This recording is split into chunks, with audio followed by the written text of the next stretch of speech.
Oke, ini udah saya play ya, nanti ketong ya. Oke.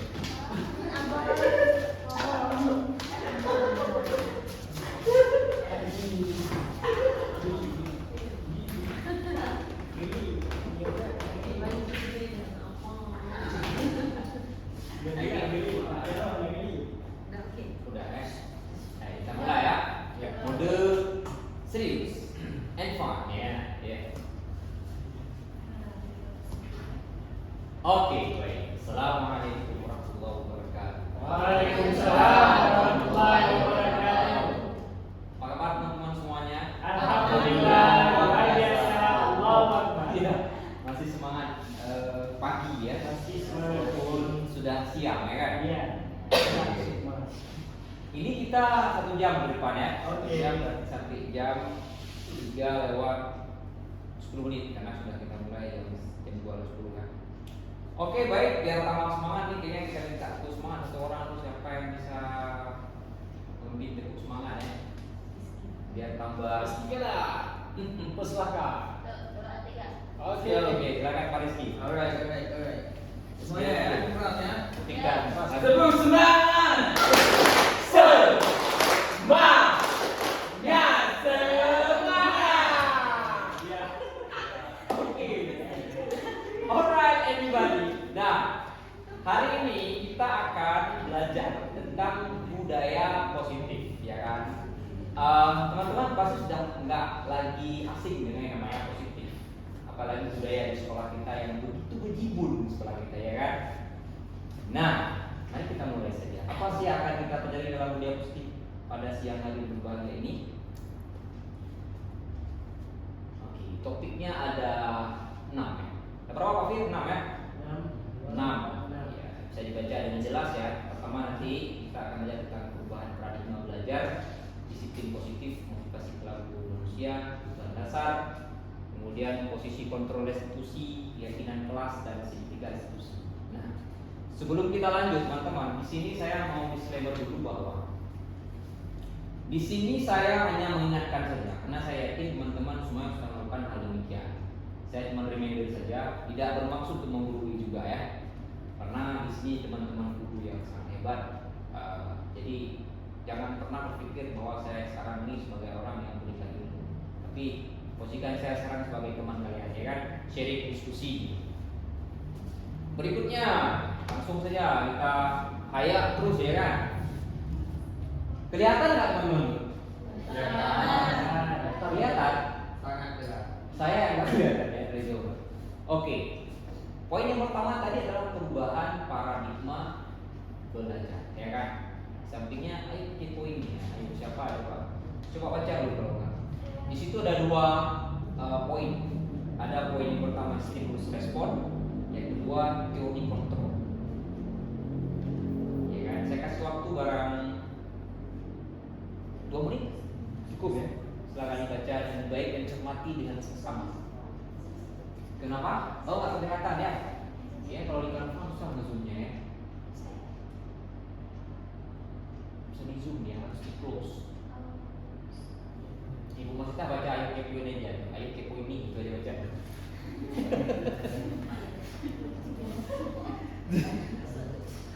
Bu Evi nampak ya? Si. Karena kacamata Evi bisa di zoom gitu.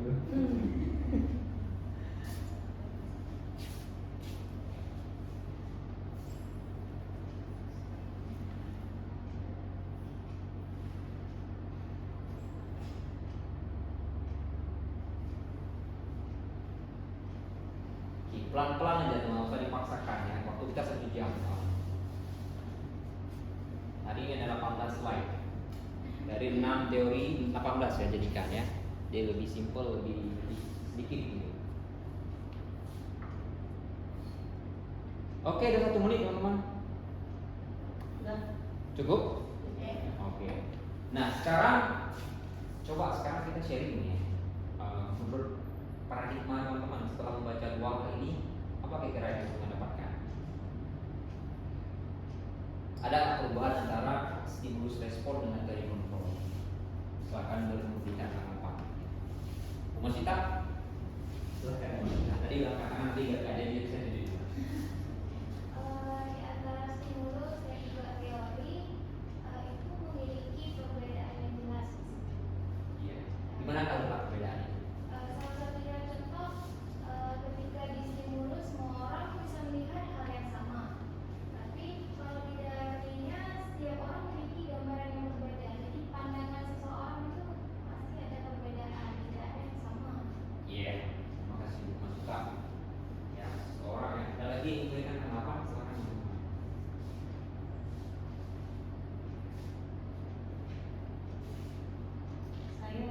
Ya silakan Bu Eni.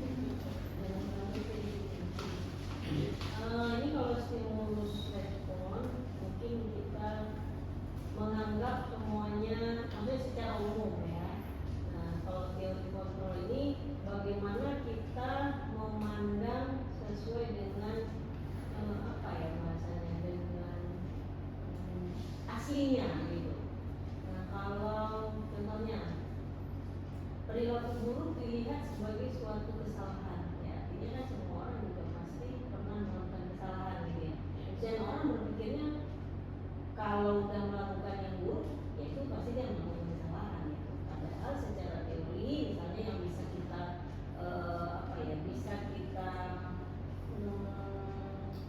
kontrol diri, maksudnya bisa kita yakini bahwasannya seburuk apapun yang kita lakukan sebenarnya memiliki tujuan, Alasan, ya. memiliki alasan. Padahal mungkin ya orang melakukan tindakan itu kadang-kadang nggak berniat buruk seperti itu, sehingga ya artinya gini, dia melakukan sesuatu juga mungkin nggak berniat buruk, hanya apa ya ingin melanjutkan hidup misalnya seperti itu.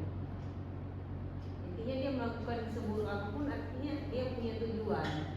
Kayak tadi tuh misalnya dia merampok segala macam kan dia punya tujuan. Yes. Setiap apapun yang misalnya orang lakukan, apakah itu hal yang positif bagi dia ataupun hal yang negatif, ya itu pasti ada tujuannya, ada alasan, ya kan? Paradigma ini yang perlu kita asah sebenarnya. Ya, ini lebih sederhana lagi saya ini. Menurut teman-teman, kalau dihadapkan dua pilihan ini, mana teman-teman akan memilih? Apakah stimulus respon atau teori kontrol? Teori kontrol. Ya. Ini sekarang paradigma saya dengan paradigma teman-teman sudah sama Anissa. Karena saya waktu kuliah dulu, saya memakai stimulus respon. Ini teori kalau guru itu selalu diajarkan dalam kuliah psikologi perkembangan pas waktu itu. Jadi diajarkan stimulus respon. Nah setelah mengikuti pendidikan guru penggerak ini ternyata ada teori lain yang lebih pas gitu kan dengan perkembangan yang sekarang, yaitu teori kontrol. Jelasnya begini teman-teman. Tuh kan? Nah, ada nggak satu orang di antara teman atau beberapa yang bisa menggambarkan apa yang saya tulis itu?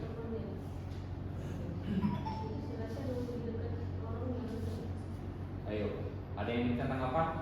Kenapa stimulus respon saya kasih apa itu? Ranting kayu 2. Teori kontrol saya kasih ranting kayu itu 5, bahkan selebih. Dan paradigma saya sekarang itu adalah saya dan kamu itu beda.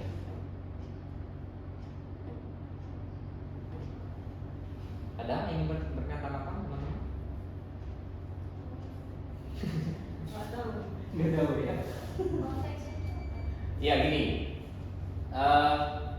setelah saya belajar di guru penggerak ini, jadi saya menyimpulkan bahwa dalam melihat siswa, melihat orang lain, itu saya menggunakan teori kontrol. Ya kan? Jadi melihat orang itu bukan dengan perspektif satu perspektif saja, bukan satu paradigma, tapi banyak ragam. Ya kan? Makanya ada apa namanya? Tanggapan saya kamu itu beda. Ini saya bawa ke anak-anak ya. Kalau anak-anak ketika kita melihat seorang anak, pasti anak itu beda-beda. Apa namanya? Akademiknya, sikap mereka, gaya belajar mereka, teknik kita dalam itu nggak bisa makan, harus dibedakan. Makanya paradigma tentang sebelumnya mungkin kita dalam menyelesaikan masalah di sekolah itu melihat anak bahwa ketika dia melakukan kesalahan kita judge dia yang kata kamu sudah salah. Kamu kan tadi mengambil ini itu salah, kan? Tapi kita lupa menanyakan kepada dia alasan kamu melakukan ini kenapa. Ya kan bisa jadi dia ada alasan sendiri, misalnya saya nggak ada ini pak makanya saya lakukan. Ini paradigma yang diubah ketika kita mengikuti program. Oke berikutnya. Nah berikutnya adalah nomor 2 mengenai disiplin positif dan motivasi belajar. Nah, oke. Nah ini lebih menarik lagi nih, ya kan?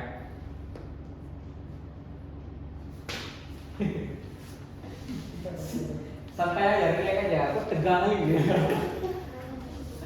Ya, disiplin. Nah, selama ini kita pernah mendengar kata-kata disiplin. Ayo deh, sekarang saya mau dengar teman-teman mau sharing disiplin itu apa artinya. Coba. Di sini saya nggak melihat apa yang teman lakukan itu salah ya. Bukan. Saya cuma di sini pengen apa sharing aja yang sudah pernah dilakukan. Saya nggak menyalahkan. Kan peran ada beda ya. Jadi saya Ayo, silakan.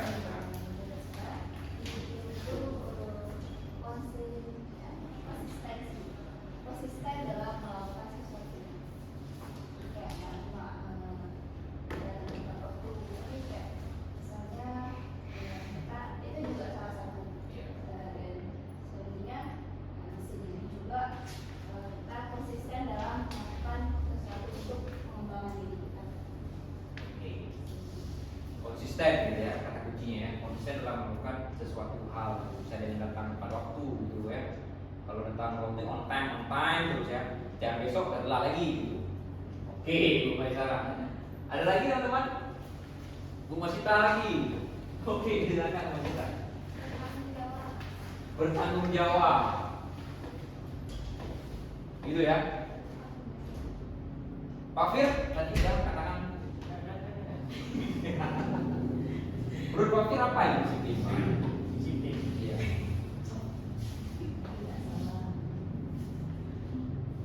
Apa ya? Kira-kira menurut Pak Fir apa selama ini pemahaman tentang disiplin? Melakukan sesuatu sesuai dengan aturan. Melakukan sesuatu sesuai dengan Aturan. aturan. Ya. Oke, Bu Evi. Terima kasih Bu Evi. Ada lagi teman-teman semuanya? Pas. Pas. Ya, silakan Pak Rizky. Mungkin kasih analogi aja yang pernah saya dengar. Iya. Dari beberapa guru dan juga beberapa teman-teman yang kasih gambaran tentang disiplin itu saya analogikan sebagai sebuah hal yang dibentuk. Iya. Nah, ada 3 hal yang sering dikatakan tuh. Anak pesantren sering bilangnya dipaksa, Iya. terus terpaksa, dia terbiasa. Nah, disiplin itu dibentuk karena 3 hal ini salah satunya. Jadi mereka itu dibentuk karena dipaksa dulu untuk melakukan sesuatu yang nggak bisa dan nggak mau mereka lakukan. Setelah itu, setelah hal itu mulai terbiasa, mulai terpaksa karena memang harus dilakukan, akhirnya mereka mulai terbiasa, dan yang terbiasa itu adalah membentuk karakter mereka untuk melakukan beberapa tanggung jawab mereka. Nah, jadi dari hal-hal seperti itulah disiplin ini terbangun. Oke. Berarti dari dipaksa, terpaksa, akhirnya jadi terbiasa ya. Berarti bisa kita simpulkan bahwa disiplin itu ada pengaruh dari luar. Ya, ada satu pasti, karena kan kita manusia itu nggak bisa, pasti ada hubungannya dengan orang lain. Oke. Tambah lagi kita sebagai kayak wadah kosong itu Iya. yang memang harus selalu diisi gitu kan. Nah, kemudian dari hal itu juga ketika ada 1-2 hal yang memang baru terhadap kita, itu yang pertama kali dilakukan ya itu karena pertama kali kita dipaksa dulu. Iya. Itu bisa melakukan sesuatu yang berbeda misalnya. Terus karena ada hal itu, jadi kita mulai terpaksa dulu karena kan itu bukan sesuatu yang memang masih asing bagi kita. Yes. Ya kan? Terus kemudian karena merasa sudah terbiasa dan itu memang layak dan memang benar-benar kita butuhkan, jadi sudah mulai terbiasa. Nah, jadi saya ambil contoh lagi, misalnya seperti bangun pagi. Bangun pagi, kita harus bangun pagi karena terpaksa dulu. Karena dipaksa dulu bangun pagi. Mau cepat gitu. Karena harus sholat subuh, ya kan misalnya. Jadi karena harus sholat subuh, karena itu kewajiban, kita memaksakan diri untuk bisa bangun. Lalu kita terpaksa bangun karena memang itu sudah kewajiban. Kemudian karena kita sudah biasa melakukan itu, kita sudah Terbiasa. Kayak Pak Rizky ya, puasa Senin Kamis ya kan. Sekarang paksa dulu. Dipaksa dulu. Paksa dulu. Itu yang dipaksa atau terpaksa sendiri? Memaksa diri. Memaksa diri. Berarti ada motivasi dari dalam. Motivasi. Nah, itu Dari dalam. Nah, itu juga ada yang dari luar dan dari dalam itu tergantung dari motivasinya. Motivasinya. Tentunya karena saya berawal itu mungkin dari karena sakit ya, sakit kan saya mau melihat kayak kalau misalnya dengan berpuasa kayaknya lebih enak aja badannya, jadi paksalah badan itu untuk bisa menahan diri. Jadi lama kelamaan jadi ya udah terpaksa aja bro, gitu ya. Mau orang makan di depan, jadi kita menahan diri kita. Nah, Dan sekarang udah terbiasa. Terbiasa mau dia mau makan seperti apapun, ya udah biasa aja. Nah, teman-teman semuanya, ini apa yang sudah saya sampaikan ini udah ada kaitan. Maksudnya udah apa namanya ya? Dibilang udah menjuru kepada apa sebenarnya yang disebut dengan disiplin. Gitu. Disiplin ini merupakan sesuatu hal yang cukup berat, berat sekali disiplin. Saya pikir ya, guru apalagi siswa. Nah, selama ini saya juga sama memahami disiplin itu adalah ada sesuatu yang orang lain gitu, ada motivasi dari orang, dari luar, ekstrinsik, eksternal gitu kan. Tapi sebenarnya disiplin itu adalah motivasi diri dari dalam diri, bukan dari luar. Tapi dia yang benar-benar untuk tanggung jawab, dia yang benar-benar untuk mandiri. Meskipun ada motivasi dari luar juga ada itu di apa namanya bisa kita pungkiri, pasti itu ada. Cuma yang sebenarnya itu adalah dari dalam. Ketika sudah terbentuk dari dalam itu lebih kuat nilai disiplin. Nah ini ya, ini yang disampaikan oleh siapa namanya? Diani Gosen. Disiplin itu seperti mandiri, tanggung jawab bukan karena disuruh oleh orang lain, tapi kan tumbuh dari dalam diri sendiri. Nah, kayak gitu teman-teman, yang namanya disiplin itu. Saya juga sama, berasumsi seperti teman-teman sekarang ini. Yang seperti yang Pak lakukan sudah sangat tepat sekali ya. Tadi ada 3 kata kunci tadi, terpaksa, terpaksa, akhirnya jadi terbiasa kan. Dan memaksa. Ya, silakan main di nama lain. Memaksa orang lain. Iya, memaksa orang melihat nilai baik ya. Dan ending dari itu adalah nilai baik. Nilai baik yang bisa dia orang lain, bukan karena dipaksa, tapi tumbuh dari dalam diri sendiri. Ini tanggung jawab seorang itu besar tentang hal ini. Nah, selama ini saya berasumsi adalah tugas saya itu untuk mendisiplinkan anak. Selama ini adalah tugas saya mendisiplinkan, padahal bukan seperti itu. Tugas kita adalah membentuk anak menjadi disiplin. Apa maksudnya? Jadi ada motivasi dari dalam diri dia yang baik, yang bisa dilakukan dalam keseharian. Apakah itu tanggung jawab, apakah itu mandiri. Ada pertanyaan teman? Any questions? Mungkin berbeda pemahaman? Iya kan? Pak Dian? Siap. Alright, next. Bu Ida ada poin ketiga Bu Ida. Terlambat ya. Oke, nggak apa-apa, it's okay. Karena saya punya alasan juga kan. Pasti Bu Ida punya alasan. Iya betul. Oke. Nah, ini lebih menarik lagi nih. Sungguh sangat menarik. Tengok tuh satu orang anak kita orang nunjuk. Siapa nih? Balkis tuh kelas 5 yang nunjuk. Apa yang ditunjuk? Kebutuhan dasar manusia. Ini teori teman-teman ya. Teori itu banyak teori. Bisa teman-teman ambil ini apa namanya implementasikan dalam kehidupan sehari-hari. Tapi yang kita pelajari sekarang teori ini disampaikan oleh Dr. William Geiser juga tahun 1973 kali ini pertemuan. Dia mengatakan bahwa ada 5 kebutuhan dasar manusia. Kenyataan apa? Pertama bertahan hidup, kemudian penguasaan atau kasih sayang, terserah teman mau yang mana, dia pertama bertahan hidup. Yang berikutnya kebebasan, terus kesenangan. Ini kebutuhan dasar manusia dan inilah kebutuhan anak-anak kita. Ya, kebutuhan dasar. Jika kebutuhan dasar ini tidak dipenuhi, apa yang terjadi teman-teman?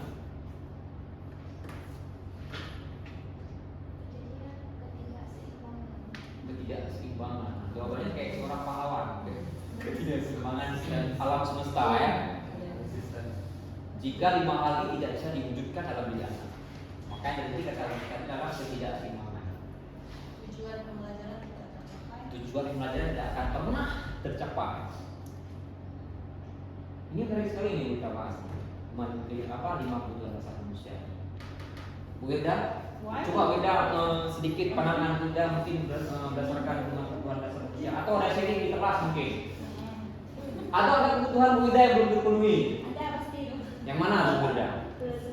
Ya, mungkin secara umum kebutuhan kita pasti terpenuhi. Cuma mungkin kadar kebutuhan setiap orang itu kan berbeda. Yes. Kasih sayang Of dan course. rasa diterima. Yes. Ada orang yang kalau misalnya 50% rasa kasih sayang yang dia dapat dia udah puas, tapi ada orang yang maunya 100%. Yes. Nah, Pada dasarnya kalau menurut saya rata-rata orang memiliki dan mendapatkan itu, cuma kadarnya aja yang berbeda. kadarnya aja yang berbeda. Di saat kadar itu nggak sampai, nggak tercukupi, apa yang akan terjadi? Setuju dengan yang disampaikan Nishita tadi, tidak seimbang. Ada rasa tidak puas dalam diri seseorang, rasa kecewa mungkin dan ketidakseimbangan tadi. Yes, of course. Konflik ya kan? Konflik yang akan terjadi pada diri seseorang. Yang dalam ini yang kita maksud adalah anak didik. Nah, jika mereka tidak ada yang mencukupi salah satunya ataupun nggak terpenuhi semaksimal, pasti akan terjadi konflik. Ini yang perlu kita perhatikan seperti itu. Caranya gimana? Next lagi. Ini apa namanya yang sudah saya lihat pada diri anak ya. Ada keinginan-keinginan mereka yang memang nggak tercapai.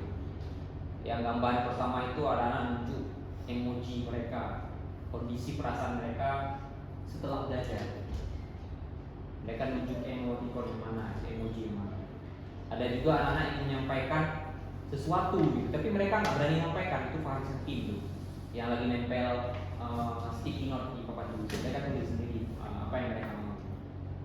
Kemudian di bawahnya itu kelas 5 Jeju, mereka lagi bermain setelah belajar. Mereka minta waktu. Kemudian ada lagi Rajulul, dia bilang, nah itu ada satu Rajulul yang sebelah kiri bawah, sebelah kiri bawah. Dia bilang, Pak boleh nggak saya belajar, kami belajar di luar.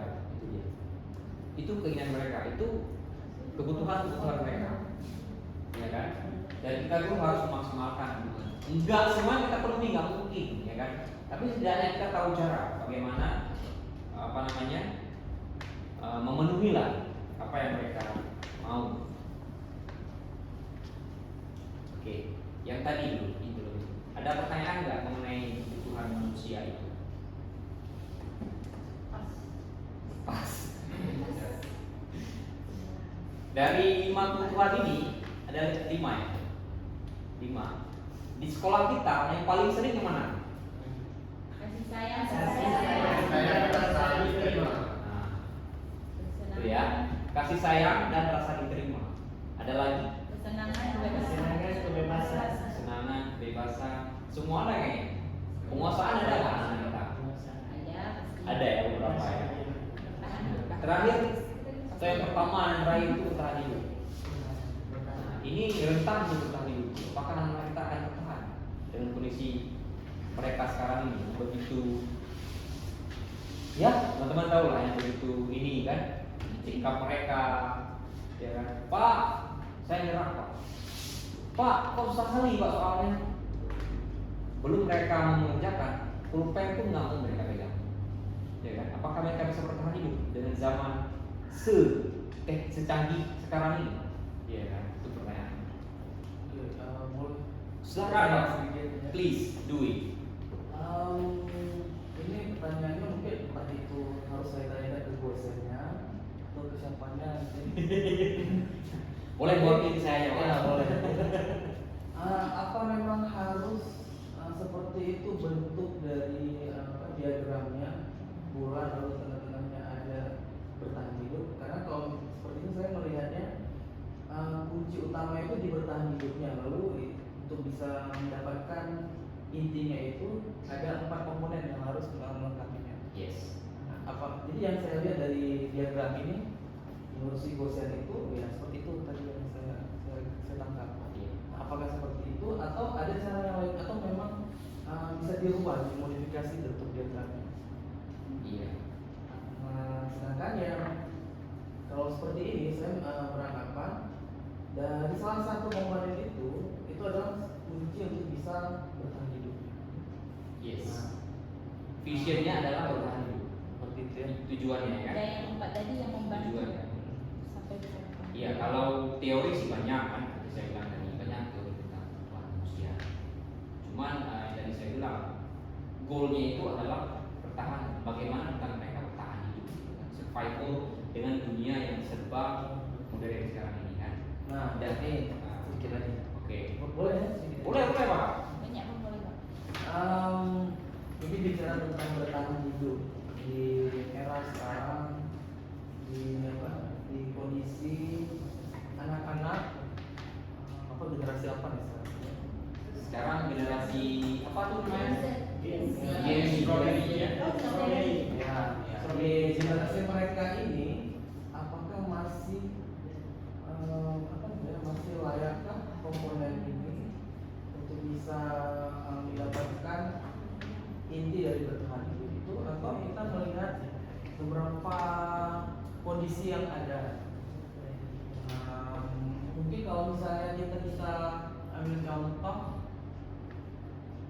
untuk bisa bertahan hidup itu kan kita membutuhkan beberapa hal, ya banyak hal selain mungkin dari empat komponen, mungkin ada dari bagian cabang yang lain.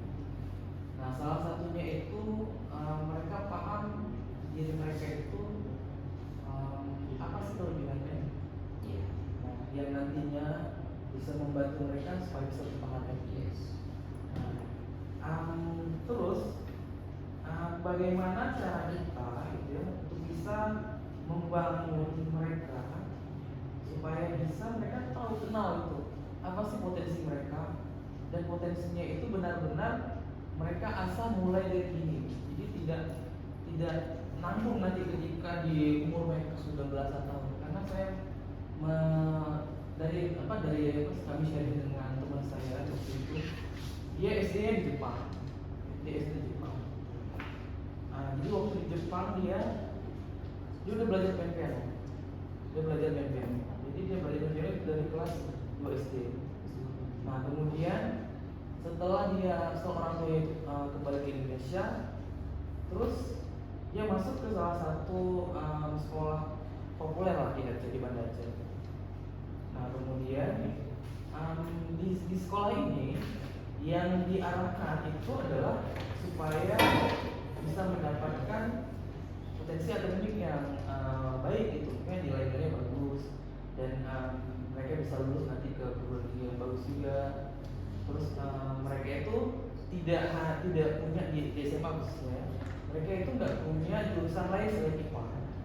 Sedangkan di pembagian jurusan itu pada saat itu ya, itu kan ada 3, ada IPA, IPS, dan bahasa. Tapi di sekolah itu hanya fokus di bagian IPA saja. Sedangkan mungkin dia kembali ke Indonesia itu sebenarnya bukan pengen ambil IPA, tapi dia pengen ambil hal yang lain, mungkin gitu ya. Tapi ketika dia dimasukkan IPA, bukan dia tidak bisa, dia bisa.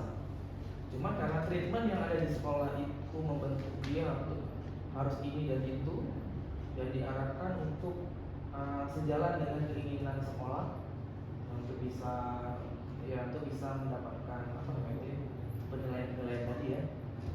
Tertentu. Betul. Akhirnya waktu kami ngobrol, sampailah pada satu titik itu dia akhirnya bertanya, ada nggak sekolah di Aceh ini yang tidak menitik beratkan pada salah satu ilmu? Gitu. Karena ketika dia bertanya-tanya itu, kan saya dengerin. Terus dia tanya juga, gimana sekolah dulu? Gimana maksudnya? Bagaimana saya membentuk diri untuk bisa menemukan bakat dan ini dan sebagainya. Dan akhirnya kami sharing, ada loh sekolah yang seperti itu. Nah, saya misalnya ya semua. Nah, kenapa saya contoh ya, karena saya dibentuk dengan cara itu. Nah, jadi akhirnya dia bilang seharusnya di pendidikan itu dia bukan menitik beratnya pada salah satu ilmu yang memang diarahkan. Nah, tetapi ketika potensi-potensi yang terbentuk lalu dikembangkan yang lebih baik lagi, dia mungkin akan bisa bertahan hidup dengan lebih baik jadinya. Nah, karena si dia ini sebenarnya punya kemampuan bermain piano yang bagus sebenarnya kan? Tapi karena dia masuk di sekolah itu jadi tidak berkembang akhirnya. Nah, dia akhirnya terarahkan untuk bisa belajar industri. Nah, dia belajar industri di salah satu perguruan tinggi. Nah, kemudian tapi setelah dari situ dia akhirnya mulai banyak resistensi di dalam hidupnya. Ya, dia pertanyaan ini akhirnya dia harus menghabiskan waktu perkuliahan itu lebih panjang dengan banyak pertanyaan-pertanyaan dalam hidupnya itu. Berarti stuck gitu ya perkembangan. Secara potensi dia punya potensi yang lain sebenarnya, tapi ada bakat yang akhirnya tidak bisa berkembang dengan baik. Nah, tetapi dia karena kebetulan orang yang kerja keras gitu kan, dia tetap berjalan sesuai instruksinya. Kemudian dia harus menyelesaikan tanggung jawabnya. Tetapi pertanyaan-pertanyaan itu masih ada. Nah, sampai akhirnya dia itu keluarlah dari zona nyaman hidupnya. Dia nggak mau dianggap seperti orang umumnya. Dia punya dunianya sendiri di dalam hidupnya itu. Nah, jadi dia menciptakan dunianya untuk bisa bertahan hidup. Iya. Nah, tetapi yang kadang-kadang untuk orang-orang kaman yang lainnya itu dia berbeda. Nah, jadi Ya karena itu tadi kan dengan treatment yang betul. berbeda kan, akhirnya dia mencari memenuhi kebutuhan yang dimiliki dengan cara dia sendiri ya. Karena dia menganggap di yang pernah dilakukan pendidikan sebelumnya itu kebutuhan dia yang malah belum terpenuhi. Ya kan? Nah, jadi ini mungkin saya tangkap ini kan siswa, kita sekarang fokusnya ke siswa kan, siswa peserta murid. Tugas guru itu ya bagaimana caranya kita itu bisa menuntun mereka untuk menemukan bakatnya, menemukan potensi terbaik dalam dirinya. Jadi tugas guru itu sebenarnya bukan hanya mengajar, transfer ilmu, kasih nilai, paham, ulang. Nah, bukan itu tugas guru sebenarnya, tapi tugas guru adalah menuntun. Kalau menuntun itu banyak kan, kalau menuntun itu banyak kali paradigma atau pandangan orang kalau yang menuntun. Kayak seorang Pak Tani, ya kan? Pak Tani itu katakanlah dia seorang Pak Tani jagung, itu nanti akhir ada penjelasan, ada ini. Kayak seorang Pak Tani jagung, dia ngambil bibit, jelas bibit apa yang diambil. Kalau dia mau menanam jagung, bibit apa mau diambil? Bibit jagung. Ketika dia tanam, apa yang dilakukan? Ketika dia bisa menanam, apa yang dilakukan? Merawatnya, menjaga dari hawa macam penyakit, menyiraminya setiap hari, sehingga ketika dia jadi jagung. Itu ilustrasinya teman-teman. Kalau guru, itu fungsi guru. Kita nggak bisa paksa ikan terbang atau paksa burung untuk nyelam, nggak bisa. Tetapi kita guru sudah tahu potensi besar pada dirinya, itu yang dikembangkan, itu yang harus diwujudkan dalam dia ya dengan cara kita masing-masing. Itu ya sebenarnya tugas pendidik ya kan, satu juga memenuhi kebutuhan dasar manusia. Ini harus tahu kan, kita sebagai guru harus tahu kebutuhan dasar manusia ini. Itu ya, kurang seperti itu Pak.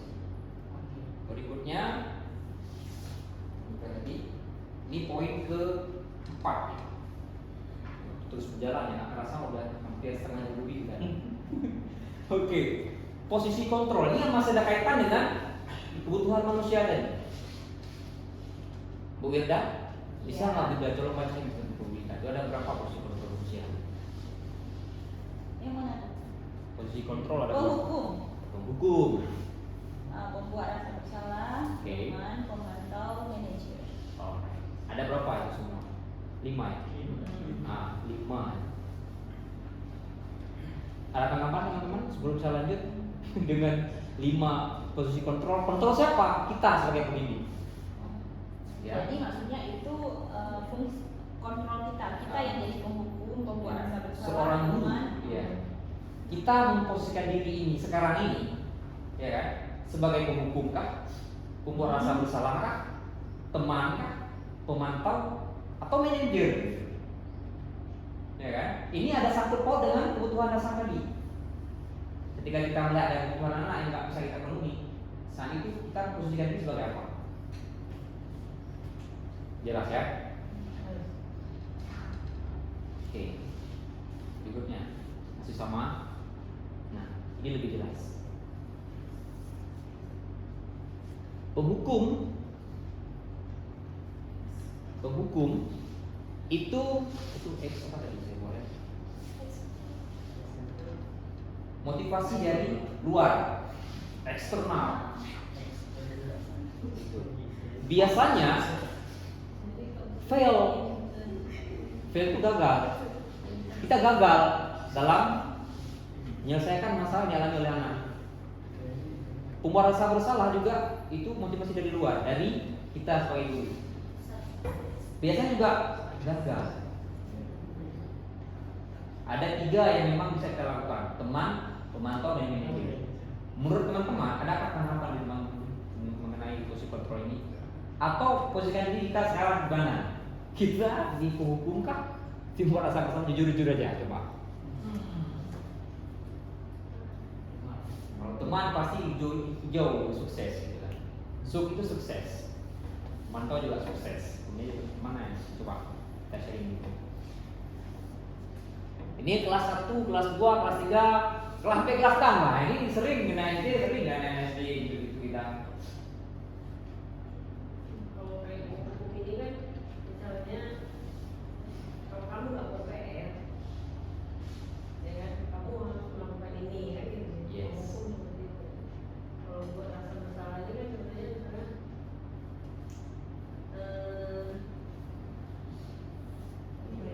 kita nggak, ya kita membuat dia itu bisa kenapa sih nggak buat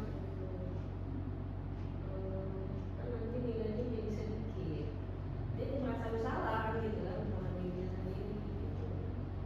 Kalau teman kalau keluar nanti kalau bukan nanti ibu yang kenapa gitu.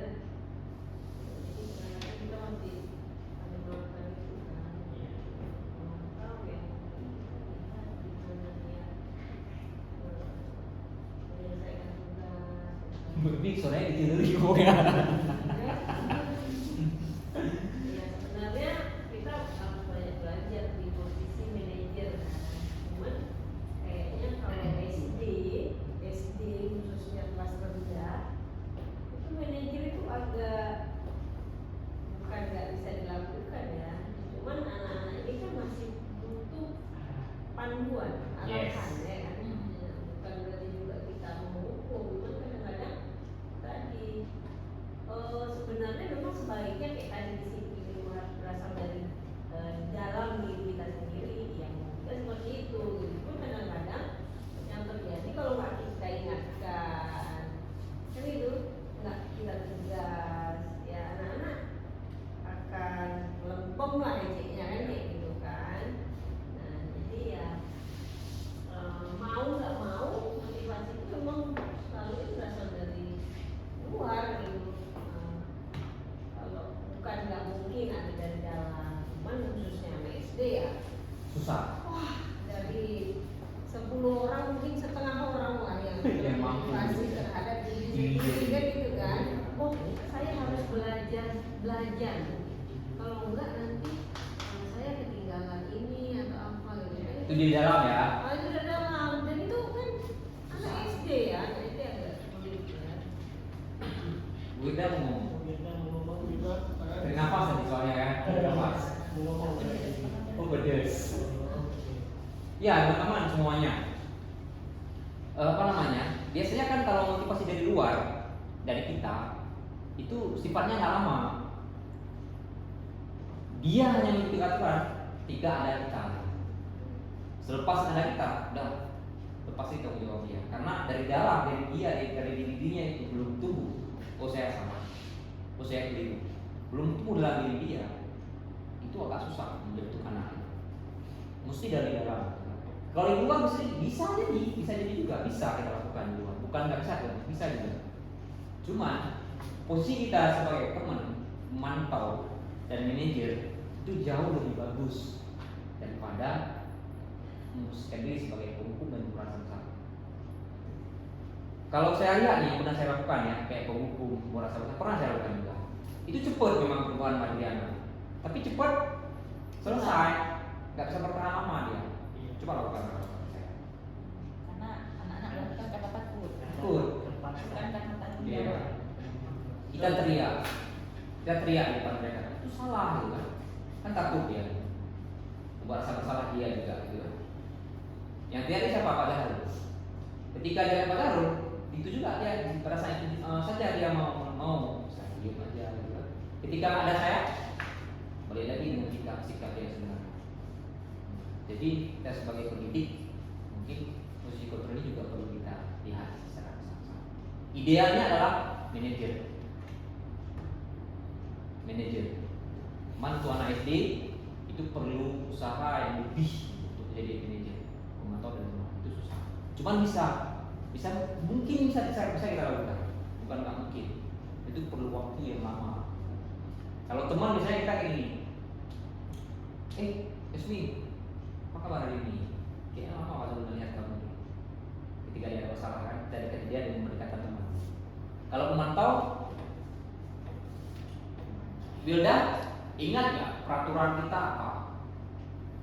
Kita mantau perilaku dia. Ya kan? Ingat nggak aturan kelas kita itu apa? Itu mantau. Tapi kalau manajer lebih melegur lagi dengan kalau manajer saya gini, kita pernah menyepakati nilai-nilai keyakinan kelas. Sejauh ini keyakinan kelas apa yang sudah Jasmine lakukan? Lebih kepada sikap dia, kita deketin dia dengan sikapnya. Itu jauh lebih susah sih sebenarnya. Untuk mencapai tingkat manajer ada caranya. Mau tahu? Mau banget. Untuk mencapai tingkat manajer seorang guru dalam melakukan uji kontrolnya ada cara. Kalau tidak saya nampak ya, atau udah nampak ya? Ini ada video. Ini videonya panjang. Jangan nonton dulu.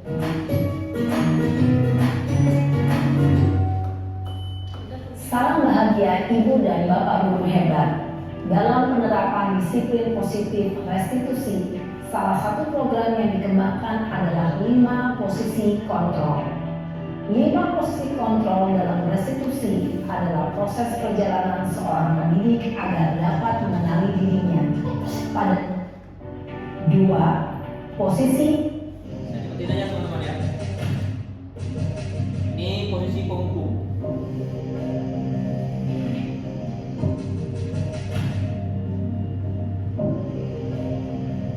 Naren! Sini kamu!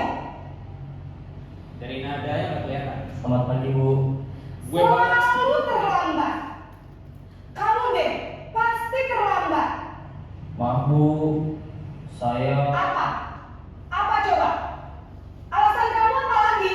Jangan kan ngomong. Kapan sih kamu tidak terlambat? Dengar aja nggak? Malas sekali ya kamu jadi anak. saya Dasar pemalas. Nah, Gak kamu kapok sih kamu. ya. Sudah berapa kali terlambat? Sana, kamu keliling lapangan basket 2 kali. Oke. kenapa saya harus keliling lapangan basket Bu? Kenapa? Kamu lawan ibu. Berani-beraninya jawab tarang. Kalian. Posisi penghukum biasanya berbicara dengan nada tinggi, menghardik, menunjuk-nunjuk, maupun sih. Terjadi tanda dendam.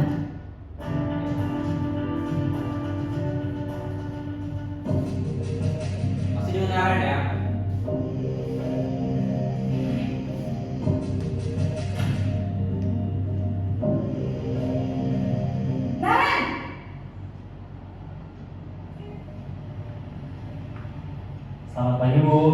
Naren, kamu kenapa terlambat lagi, nak? Ya Tuhan, Naren, kamu senang ya bikin ibu susah ya? Kalau kamu terlambat lagi, nanti ibu yang ditegur bapak kepala sekolah, nak. Disangka ibu tidak bisa membina kamu. Duh, gimana ini? Maaf, Bu. Duh, Gusti Naren, kamu suka ya kalau ibu ditegur bapak kepala sekolah? Terus, Ada nggak kayak gitu? Nggak ada sih jauh ini. Nggak ada ya? Itu kan membuat rasa bersalah. Iya. Kamu kekasihan sama bapak. Kemarin bapak mau dipanggil loh sama gara-gara kamu. Dia sudah down mentalnya itu. Karena dia merasa bahwa dia adalah pembuat masalah. Membuat masalah. Ini kalau udah dia berkata kayak gitu udah ribet masalahnya biasanya. Kalau kena mental apalagi enak sih. sekarang ibu harus tulis apa ini di buku absen? Ini kamu sudah sering terlambat loh. Ibu harus apa coba? Maaf, Bu. Maaf sekali. Ya sudah, lain kali jangan bikin ibu susah lagi ya, nak ya. Ibu tidak akan kuat lagi kalau kamu begini terus. Bisa jantungan kalau ibu tegur bapak kepala sekolah. Sana cepat ke kelas. Maaf ya, Bu. Maaf sekali.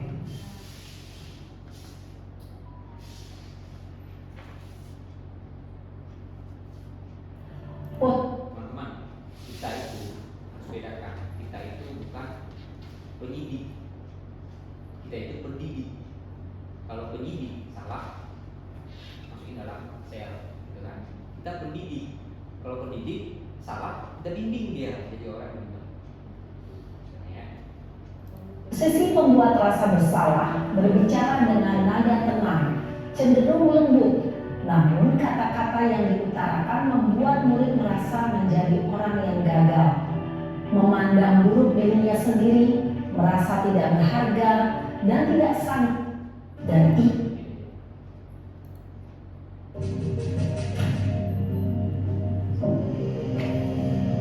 Naren! Ini teman. Selamat pagi, Bu. Wah, sudah jam berapa ini, nak? Teman. Terlambat lagi ya, sayang. Jadi dia Iya, Bu. Habis ibu saya lupa mengontrol saya, Bu. Kamu malah menyalahkan ibu kamu. Kamu bukannya anak yang larinya paling kencang. Kok terlambat sih? Iya, Bu. Saya memang terlambat bangun tadi. Jadi biarpun saya lari kencang, tetap gak kekejar, Bu. Ya sudah sana. Nanti lain kali larinya lebih kencang lagi ya. Biar gak terlambat lagi. Bikin seneng ibu. Demi ibu. Bisa kan? Bisa, Bu. Ya sudah sana masuk kelas. Ibu beresin urusan absen kamu. Kamu ini ada-ada saja. ini masih dengan motivasi sedikit ya. Ibu yang mengarahkan dia untuk mengatakan kata-kata positif. Kemudian berikutnya Dalam posisi teman, guru berbicara dengan nada suara ramah santai. Ini guru absen. ini sudah masuk ke mode tadi teman, berarti sekarang pemantau.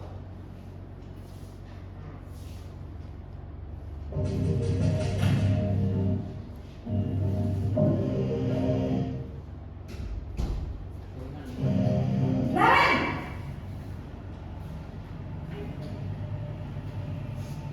Selamat pagi, Bu. Naren, apa peraturan sekolah kita tentang jam berapa kita harus masuk sekolah, nak? Kita harus di sekolah jam 7, Bu. Iya betul, sekarang sudah jam 7.20. Naren sudah tahu konsekuensinya jika terlambat hadir. Paham? Ibu tuh mencoba mengingatkan peraturan-peraturan sekolah. Ya, itu bedanya ya. Kemudian berikutnya yang manajer.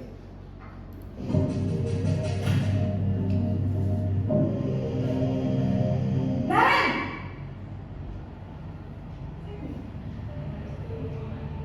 Selamat pagi, Bu. Selamat pagi, Naren. Maaf, Bu. Saya terlambat. Iya, sekolah masuknya jam 7, sekarang sudah jam 7.20. Jadi sekarang bagaimana ini, Naren? Maaf Bu, saya lupa start alarm saya semalam. Baiklah, menurut kamu, keyakinan sekolah yang mana yang perlu kamu tingkatkan? Menghargai diri sendiri dan orang lain mungkin ya Bu. Setuju. Jadi, apakah Naren meyakini prinsip saling menghormati tersebut? Iya Bu, saya meyakininya. Apakah Naren bersedia memperbaiki masalah keterlambatan ini? Bersedia Bu. Bagaimana kamu akan perbaiki masalah keterlambatan ini?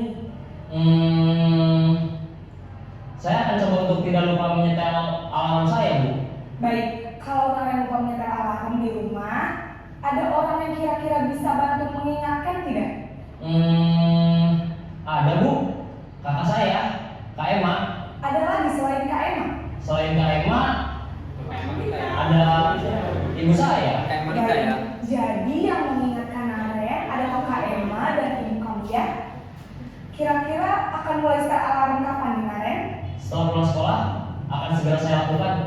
Baik, jadi Naren akan setel alarm untuk bangun besok pagi dan akan diingatkan oleh kakak dan ibunda Naren ya.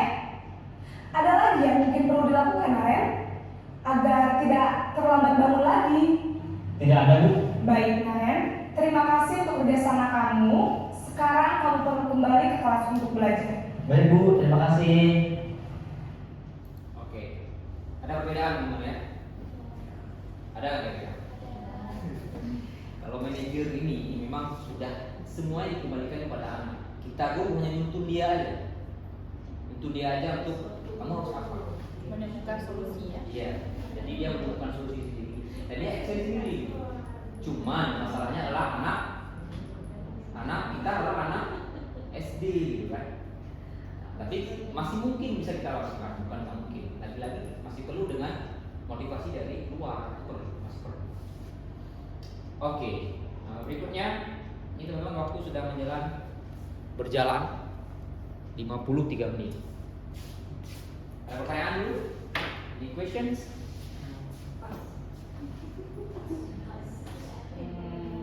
Mengomentari sedikit. Mau minta silakan Pak. Sedikit aja Pak ya. Oke. Biar dapat semua. Semua kan ini kontrol itu semua di jenjang umur yang ini gitu ya.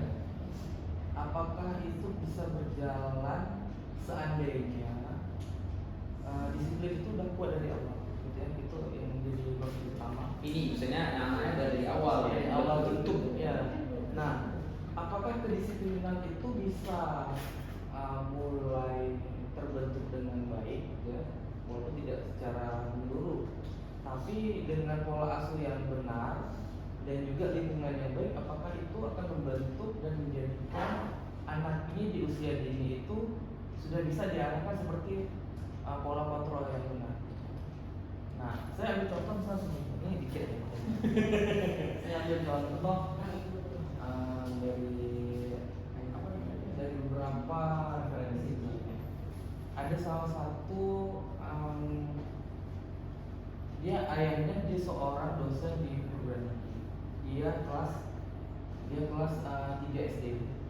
Kelas 3 SD, ibunya sudah tidak ada lagi. Nah, dia punya satu orang abangnya. Nah, kemudian karena dia dari lahir itu ibunya sudah tidak ada, lalu ayahnya juga seorang pendidik, lalu mendidik anaknya supaya bisa lebih mandiri. Dia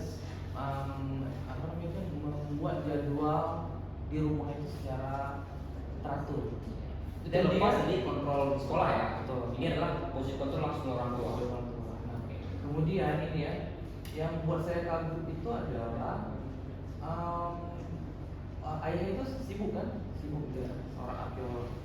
Terus Negara Jepang. Oke. Iya. Tapi kan kita bisa ambil contoh. Iya, betul. Nah, terus si dia ini dia paham kondisi keluarganya. Nah, untuk bisa menumbuhkan rasa itu ke dalam anak di usia dini itu, nah itu kan banyak metode-metode yang karena kita belum tahu kan. Yes. Ya kan? Nah, jadi itu yang saya kagum dari si anak ini. si anak ini dia pertama di umur kelas 3 SD dia udah bisa masak, cewek gitu. Dia udah bisa masak, cowok juga sama. Abangnya satu lagi itu malah dia bisa kerja sampingan di SMA dia kerja sampingan si abangnya ini.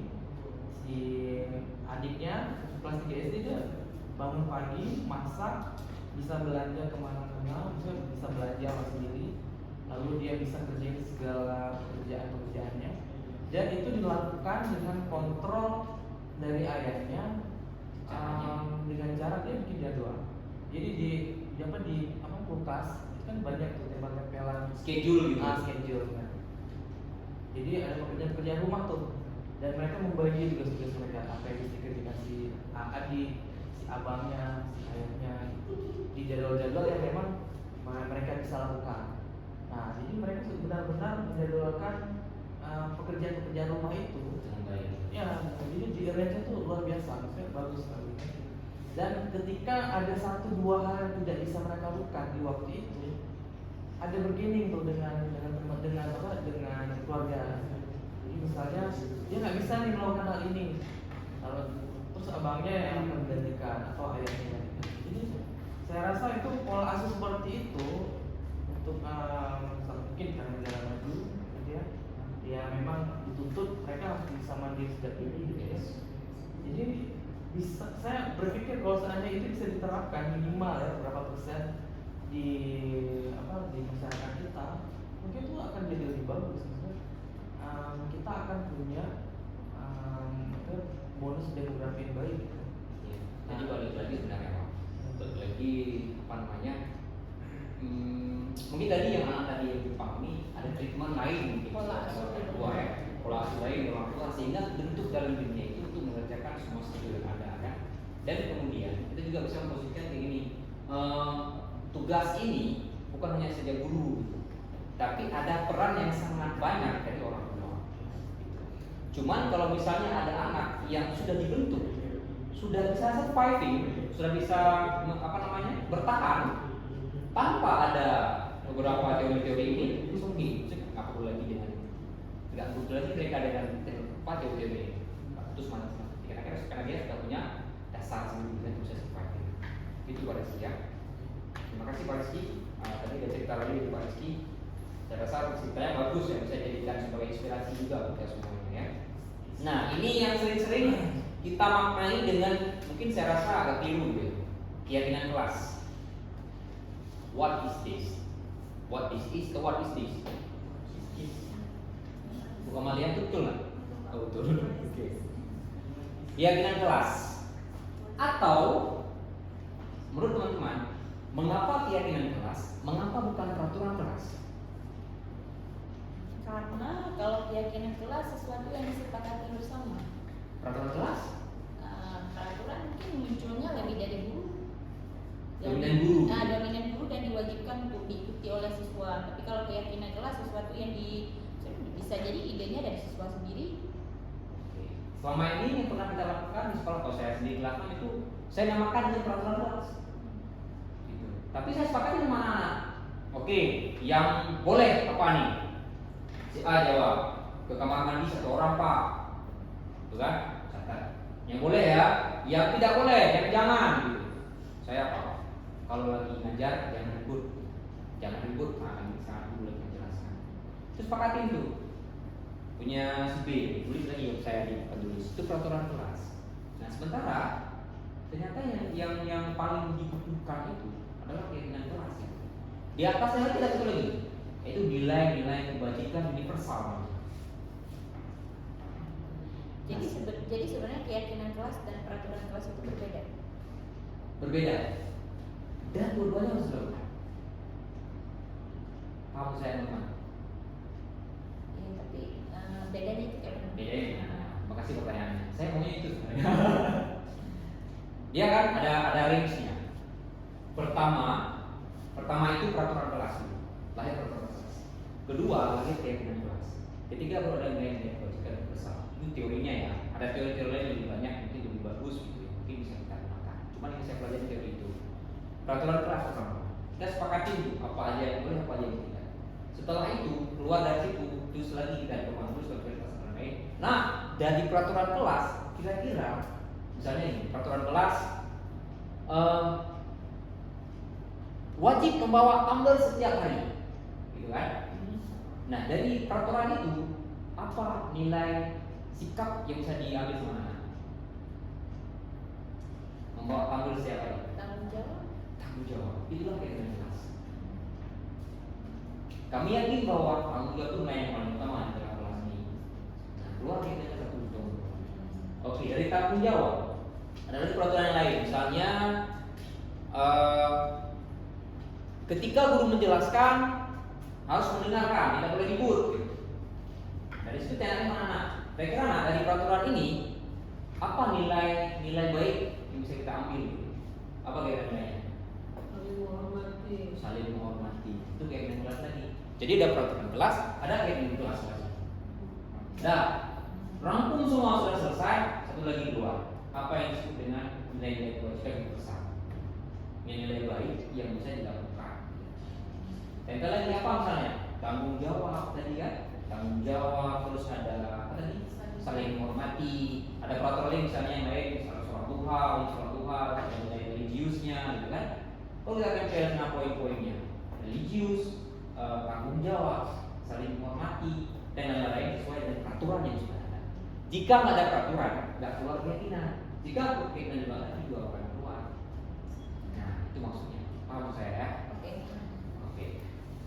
Berikutnya, ini penting ya, saya rasa penting. Nah, ini keyakinan kelas. Silakan Bu Ici. Di samping Pak Ici kayak Bu Syarifah di sini boleh. Sama. Atau di sini dong. Boleh. Jelas kan sudut mana ya? Kalau keyakinan kelas 1, setiap anggota kelas perlu belajar. Setiap anggota kelas perlu senang. Setiap anggota kelas perlu melakukan tugas. 3 saya baca. Kalau kelas 5 selalu bersikap positif. Senantiasa menjadi diri terbaik. Percaya dan menghormati orang lain serta barang-barang miliknya. Itu ya keyakinan kelas. Maaf tadi tidak salah saya jelaskan. Kalau ini lebih menjelaskan juga. Kalau yang universal nanti baru keluar di bawah. Berarti yang universal tadi yang kayak bertanggung jawab. 2. Iya. Jadi nilai-nilai baiknya tadi ya. Keyakinan itu lebih spesifik lagi dari peraturan, gitu kan? Dan beda dengan peraturan dengan keyakinan. Di peraturan itu ada kata-kata negatif. Jangan minum air dalam kelas. Jangan terlambat membeli tugas. Tapi kalau sudah berubah menjadi keyakinan, ini selalu bersikap. Kata-katanya positif semua. Itu sudah berubah menjadi keyakinan dalam diri mereka. Itu kelas 7 di bawah. Dan saya yakin teman-teman semuanya pasti jauh lebih bagus dalam menarasikan keyakinan kelas di dalam kelas. Oke, berikutnya kode aja nih. Yuk. Nah, ini terakhir. Oke, ini terakhir adalah ada segitiga restitusi. Segitiga restitusi ini adalah model ataupun metode penyelesaian masalah menggunakan 3 teori. Ya. Yang pertama adalah 3 langkah. Menstabilkan identitas. Kedua, validasi tindakan yang salah. Yang ketiga, menanyakan keyakinan. Ini semua ada kaitan dengan kebutuhan siswa dan juga satu lagi tadi apa? Setelah kebutuhan siswa tadi apa satu lagi? Posisi kontrol ya. Ini ada kaitannya nih. Cara menjadi posisi kontrol yang baik, kita harus memaksimalkan 3 langkah. Gitu ya, menstabilkan identitas, validasi tindakan salah, menanyakan keyakinan. Kalau menstabilkan identitas, biasanya kita ngomong ini mana? Kita semua manusia biasa melakukan kesalahan. Nah, itu adalah menstabilkan identitas. Kita menstabilkan diri dia dulu. Kalau dia lagi nangis, kita bisa bilang, nah, udah nangis dulu, gak apa-apa, nangis jangan apa-apa. Kita suara pasti salah. Yang jangan, jadi anak itu sedikit nangis. Orang putus kaki baru nangis. Ya putus kakinya kan. Terus validasi tindakan yang salah. Semua perilaku manusia memiliki alasan. Bapak tahu kamu itu nyolong pulpen teman. Ada alasan. Apa? Saya coba bilang. Itu positif. Kamu tuh emang udah salah. Udah salah sama aku lagi. Itu udah hukum ya. Terus yang terakhir menanyakan keyakinan. Nah yang tadi itu. Kalau kelas belum melakukan keyakinan kelas, maka bisa juga diproses. Maksudnya ini pertanyaan ya. Maksudnya gini. Kalau kita mempunyai keyakinan kelas, itu proses dalam menyelesaikan masalah menggunakan segitiga restitusi itu jauh lebih gampang. Karena ada keyakinan yang dia yakini yang sudah dilanggar. Ya. Ini kontekstual apa yang sudah saya lakukan kemarin dengan kelas depan. Belum maksimal videonya, tapi ada pesan di video. Terakhir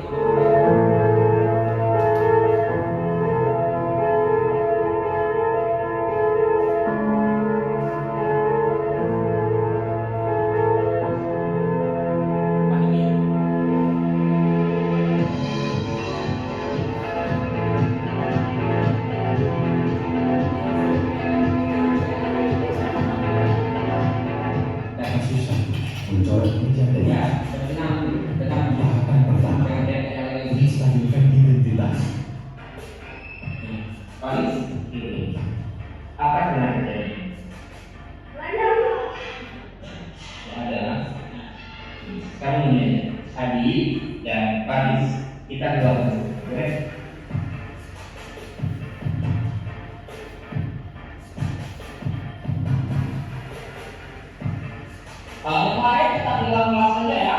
Iya. Terima kasih.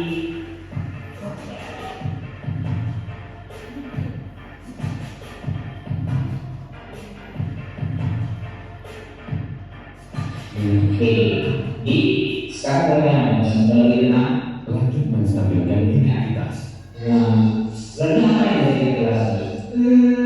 Baris gimana belajarnya? Betul. Dan ada ketika yang tidak berprestasi. Mana gua lagi gua. teman-teman baca tag aja. Tanya Iya. berarti kita bisa Masih ada. Iya, benar. begitu aja. Ya. Teruskan. Hari benar benar. Kita ada beberapa itu pengen itu. Yang mau memang. Tadi sudah tahu kan? Saya bilang.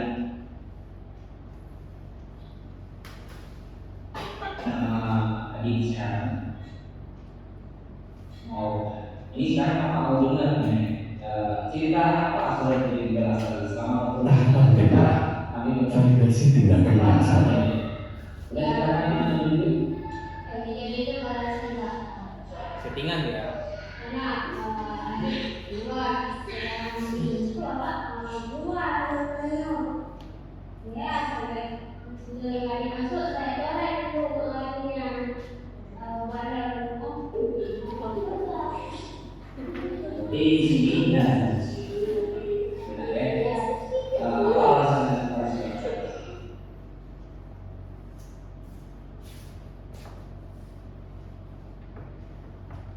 Jaringan.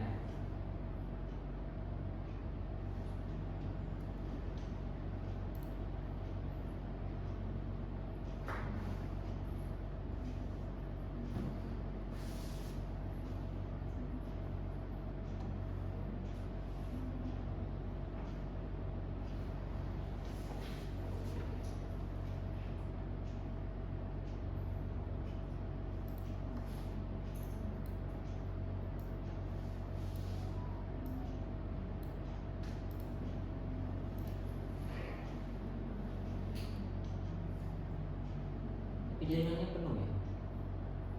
Kurang sekali lah.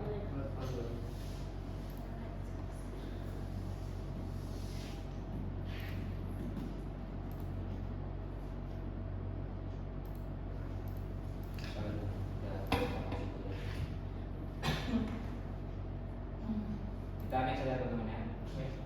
Jadi di video tadi sebenarnya ada 2 video tuh. Dan semuanya saya praktekkan segitiga restitusi. Inti dari video itu adalah ketika dia kembali ke dalam kelompoknya, si anak tadi, Faris Hakim, dia kembali bukan dalam keadaan bersalah. Ketika saya proses kasus dengan dia itu, saya selesaikan kasusnya ke dia. Di akhir video itu dia kembali lagi ke dalam kelas.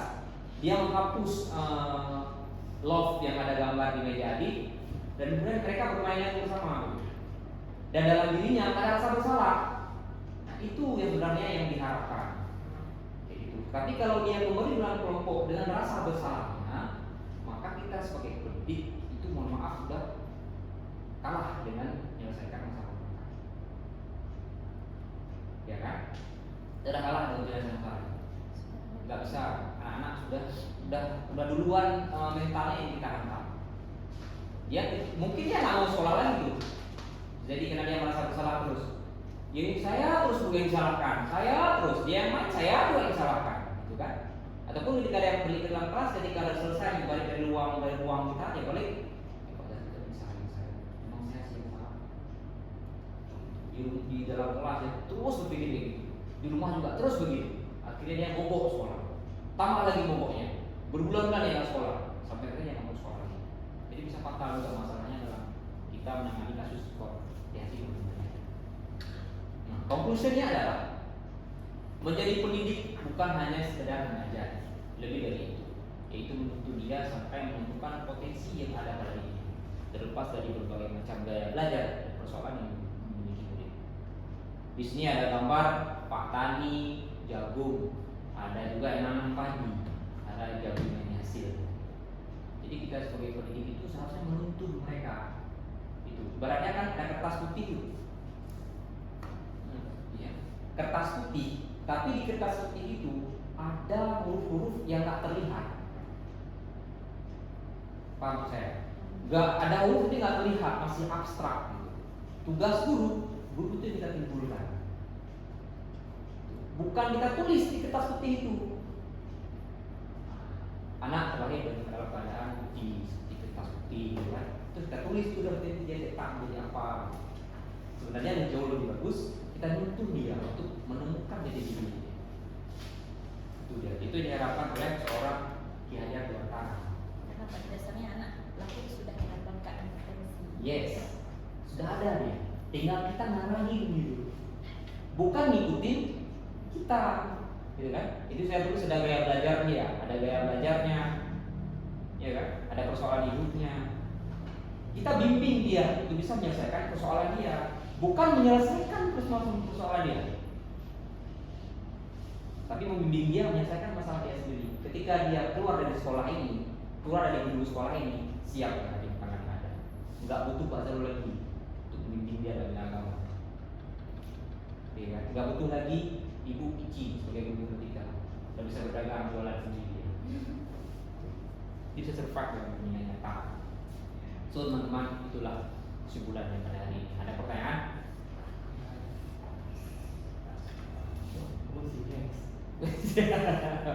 Terima kasih. Ada teman-teman? Kalau nggak ada lagi, oke, sudah ini ya. Oke, terima kasih atas kehadiran teman-teman hari ini. Saya yakin semuanya meninggalkan pekerjaan-pekerjaannya demi mengikuti pelatihan saya atau sesi sharing kita pada hari ini. Terima kasih ya teman-teman. Mari kita tepuk tangan semua.